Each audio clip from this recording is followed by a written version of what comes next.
नमस्कार दोस्तों, स्वागत करता हूं आप सबका मेरे YouTube चैनल पे। आज की जो हॉरर स्टोरी है वो मुझे भेजी है दुष्यंत सिंह ने। और दुष्यंत सिंह की कहानी मैं आप लोगों के सामने आज सुनाऊंगा। तो सबसे पहले दुष्यंत के बारे में आपको मैं कुछ बता देता हूं। इनका नाम दुष्यंत है और ये तीर्थन वैली कुल्लू से हैं। और आगे इन्होंने स्पेशली लिखा है, वैसे तो मैं स्पिरिट्स और सुपर नेचुरल पावर्स को मतलब बिलीव नहीं करता इन सब में। कभी लेट नाइट पार्टी के बाद रात को 11-12 बजे अकेले घर जाना मेरे लिए नॉर्मल था। बट जब लॉकडाउन के दौरान जून के मंथ में जो मेरे साथ हुआ, तब से स्पिरिट्स और सुपरनेचुरल पावर्स के लिए रिस्पेक्ट बढ़ गई। तो ऐसा क्या हुआ इनके साथ, तो आओ मैं आपको सुनाता हूँ। लॉकडाउन का टाइम था और दुष्यंत घर पे बहुत ज़्यादा बोर हो रहे थे। तो इन्होंने सोचा क्यों ना अपनी बुआ के घर चला जाता हूँ, और घर पे भी बोर हो रहा हूँ तो वहाँ पे इनकी बुआ के बच्चे, दो कजन्स वगैरह भी हैं तो मन लगा रहेगा। तो ये अपनी बुआ के घर गए। जैसे ही वो अपने बुआ के घर गए, उन्होंने देखा कि वहाँ पे घर की रेनोवेशन का काम चल रहा था। तो पहाड़ों में जो घर होते हैं, मतलब अपर वाली साइड पे मोस्ट कॉमनली लकड़ियों के घर होते हैं। तो वुडन वर्क वहाँ पे चल रहा था, तो कई उनकी लकड़ियों में दीमक वगैरह लग गए थे, तो वो उनको रिप्लेस कर रहे थे। तो दुष्यंत ने सोचा कि ठीक है, मैं भी यहाँ पे कुछ दिन रह लूंगा, भाई वगैरह भी हैं, मन लगा रहेगा और काम में भी हाथ बटा दूंगा। कुछ लकड़ियां जिनमें दीमक लगा था उनको रिप्लेस करना था। तो लकड़ियां आजकल इजिली आपको भी पता है कि नहीं मिलती हैं। तो इन्होंने बोला कि लकड़ियों की डील हुई, और वो बहुत दूर, मतलब एक पहाड़ी पे बहुत पिछड़ा हुआ गांव था, वहां से वो लकड़ियां लानी थी और ब्लैक डील की तरह ही थी। तो इनको ये काम मतलब रात को करना था। सो इन्होंने बोला कि एक दिन मतलब तकरीबन हमें रात को 9 बजे निकलना था, तो दिन भर इन्होंने रेस्ट की। तो जाने वाले कौन थे? एक दुष्यंत थे, इनके दो कजन्स और दो गांव के लड़के। तो दिन भर इन्होंने रेस्ट की और रात को 9 बजे ये अपने काम के लिए निकल गए। तो तकरीबन 1 घंटे के सफ़र के बाद ये एक अपहिल पॉइंट पे पहुंच गए, जहां से आगे गाड़ियां वगैरह नहीं जा सकती थी। तो इन्होंने अब ऑब्वियसली पैदल ही जाना था ऊपर, तो पैदल भी तकरीबन वहां से पौना 1 घंटे का रास्ता था। तो इन्हें वो पैदल ही जाना था और वहीं से ऊपर एक गांव से फिर जहाँ पे भी लकड़ियों की डील हुई थी, वहां से वो लकड़ियां उठा के लानी थी। तो जहां वो गाड़ी से उतरे थे, वहां से उन्हें तकरीबन अभी और 1 या पौने घंटे का सफर तय करना था, और वो खड़ी पहाड़ी चढ़नी थी। उसके बाद ही वो गाँव आना था जहाँ पे सिर्फ 1 या 2 घर थे और जहाँ लकड़ियों की डील हुई थी। तो धीरे धीरे करके उन्होंने अपना सफर शुरू किया और खड़ी चढ़ाई पार कर ही ली, और वहां पे वो पहुंच गए। और जो भी थे फट्टों की जो डील हुई थी वो हुई, और सब ने 3-3 फट्टे उठा लिए। तो जब वापस आने की बारी आई, तो ये तीनों मतलब चल रहे थे, और इन दुष्यंत ने ऐसा लिखा है कि इन्हें मतलब इतना काम करने की आदत नहीं थी। तो ये थक गए, और एक पॉइंट के बाद मतलब इन्होंने थोड़े फट्टे नीचे रख दिए और थोड़े 10 मिनट का रेस्ट लिया। तो दुष्यंत ने आगे बताया कि 10 मिनट के रेस्ट के बाद मुझे उसी गांव के लड़के ने मतलब बोला कि भाई आप ठीक चल रहे हो और आप चलो। और उसने मेरे फट्टे उठाने में मदद की, और मैं उसकी बात सुनते हुए अकेला ही अंधेरे में चला गया, ये मानते हुए कि वो लोग भी मेरे पीछे आ रहे हैं। और दुष्यंत उस जगह पहली बार गए थे, तो उन्हें उस रास्ते का पता वगैरह नहीं था। करीबन 10 से 15 मिनट के बाद जब उन्होंने पीछे मुड़ के देखा, तो दूर दूर तक कोई नहीं था। फिर उन्होंने सोचा क्या पता मतलब वो रेस्ट कर रहे हो या बीच में कोई रुक गया हो। तो उन्होंने सोचा मैं यहाँ पे ब्रेक ले लेता हूँ थोड़ी सी। तो वहाँ पे बैठ के 5 मिनट मतलब वेट किया, बट पीछे से कोई आया नहीं। तो उन्होंने अपने एक फ्रेंड को कॉल कर ली तब तक, क्योंकि जैसे कि उन्होंने स्टार्टिंग में बताया था कि इन सब चीज़ों में विश्वास नहीं करते थे।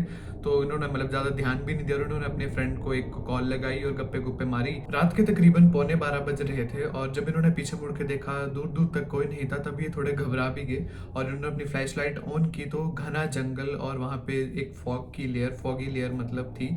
और इतने में इन्होंने अपने भाई को फ़ोन किया दोबारा से, और पहले तो उसका फ़ोन लग नहीं रहा था, दोबारा से फ़ोन किया। इतने में इनको एक बहुत तेज चिल्लाने की जंगल से आवाज़ आई।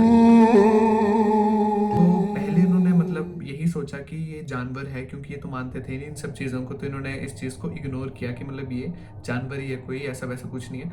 तो उन्होंने अपने भाई को फ़ोन किया, और उसने दूसरी बार फ़ोन उठा लिया और कहा, फिर उन्होंने बताया कि मैं ऐसे से नीचे आ गया हूँ और मैं रास्ता भूल गया हूँ। और इनको ऊपर से टॉर्च दिखाई दे रही थी मतलब इसी दौरान। तो जो वो जा रहे थे, इनके कज़न और जो दूर के गांव के लड़के थे, वो किसी और रास्ते में जा रहे थे, और ये दूसरे रास्ते से पहाड़ी से नीचे उतर आए थे, जबकि जाना इनको स्ट्रेट था। तो इन्होंने फ़ोन पे बताया कि ऐसे ऐसे मतलब मैं नीचे आ गया हूँ और यहाँ पे एक जानवर भी है। तो इनके भाई ने बोला कि तू लकड़ी और जो जो भी मतलब फट्टे वगैरह तो वहीं छोड़ और ऊपर आ जा। तो कहते जब मैं ऊपर चढ़ रहा था वहां पे, तो मैंने एक चीज़ रियलाइज़ की कि मैं बहुत ही ज़्यादा नीचे आ गया था। तो जैसे तैसे करके मैं ऊपर पहुंचा, और मैंने उन्हें बताया कि ऐसे ऐसे नीचे जानवर भी है और लकड़ी यहाँ बहुत भारी और मेरे से नहीं उठाई जा रही और मैं थक गया हूँ। अब फट्टे तो नीचे से लाने ही थे। तो दुष्यंत, इनका एक कज़न और एक गाँव का लड़का, इन तीनों ने डिसाइड किया कि हम तीनों जाते हैं नीचे से और ले आते हैं। तो अभी ये नीचे पहाड़ियाँ उतर ही रहे थे तो दुष्यंत को सामने से अचानक से एक बूढ़ा आदमी दिखा, जिसका जो हेड था वो दूसरी तरफ था और बॉडी जो थी वो अपोजिट साइड की थी, और उसका जो जबड़ा था वो पूरा खुला हुआ था। तो वो बहुत ज़्यादा डर गए। तो दुष्यंत को ही नहीं बल्कि जो उनके साथ में जो उनके भाई थे और एक गांव का लड़का था, उसे भी वो दिखा। दुष्यंत ने बताया कि मैं बीच में चल रहा था और मैंने अपने दोनों भाइयों के हाथ कस के पकड़ लिए और मैं बहुत ज़्यादा डर गया और मैंने मना किया कि आगे मत जाना। तो इतने में से जो कज़न था इनका, एक गांव का लड़का, वो भाग गया पीछे की तरफ। और दुष्यंत बोलता है कि मैं बहुत ज़्यादा ठंडा पड़ गया था, मैं एकदम फ्रीज हो गया था, मुझे कुछ नहीं समझ आ रहा था कि ये क्या हो रहा है। और दुष्यंत और उनके भाई भी ऊपर की तरफ भागने लग पड़े। और जैसे ही ऊपर पहुंचे और अपने जो दूसरे इनके साथ आए थे उनको सारी बात बताई कि नीचे ऐसे सो रहा है। जंगल में पूरे सीटियों की आवाज़, मतलब विस्लिंग की आवाज़ और चिल्लाने की जोर जोर से आवाज़ लग पड़ी आने, और किसी को नहीं पता लग रहा था कि क्या हो रहा है। इतने में से जो दूसरा बंदा था जो ऊपर ही था वो बोलता कि देखो देखो वो आ रहा है, वो आ रहा है। और मतलब इसमें दुष्यंत का मतलब आंखों से पानी भी निकला है, तो डर भी गए थे क्योंकि ये। फिर इन्होंने क्या डिसाइड किया आपस में कि हम लोग अब सारे इकट्ठे होकर नीचे जाएंगे, क्योंकि फट्टे लाने तो थे। तो इन्होंने सोचा लाइक वी से यूनिटी इज स्ट्रेंथ। तो इन सबने मतलब 5 लोगों ने डिसाइड किया कि हम लोग अब नीचे जाएंगे और फट्टे लाएंगे। तो धीरे धीरे करके ये 5 लोग नीचे गए। अब वो सारे इकट्ठे नीचे पहुंचे, उन्होंने फट्टे उठाए और ऊपर जहाँ पे मतलब उनके बाकी फट्टे पड़े थे वहां पे पहुंचे। जब ये लोग ऊपर पहुंचे तब सब कुछ शांत हो गया था।